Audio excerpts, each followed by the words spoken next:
নমস্কার বন্ধুরা, সবাইরে ওয়েলকাম। বিপ্লব রয় জিবিএম ফেসবুকে সবাইরে স্বাগতম জানাই। বর্তমানে আমি যেটা ভিডিও লইয়া আইছি এটা খুব গুরুত্বপূর্ণ ভিডিও।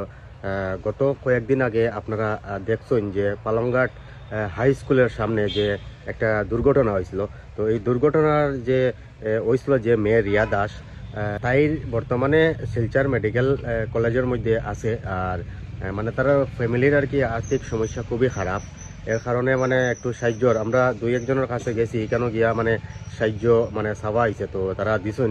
বর্তমানে মানে সোশ্যাল মিডিয়ার মধ্যে একটা মানে আমরা সাহায্যর হাত বাড়াই আর তারার ফ্যামিলির আসুন। আর তারা মানে ফ্যামিলি তারা বাড়িতে আইছি আমি এখন। তো তারার মা আর বাবা ওই তাই লগে বর্তমানে আসুন।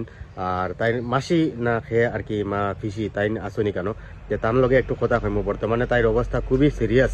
তো ভিডিওটা বেশি করে শেয়ার করিও যাতে সবাই জানতে পারে। আর বর্তমানে আইসিউর মধ্যে তাই আছে আর কি শিলচর মেডিকেল কলেজ। আর এখন তাইরে গুয়াহাটিতে রেফার করা চলে, মানে রেফার করা হয়েছে। আজকে মনে হয় বিকালে লইয়া যাইবা গিয়া।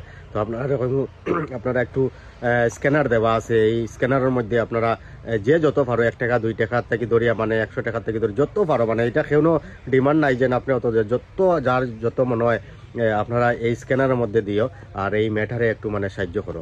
আর দেখো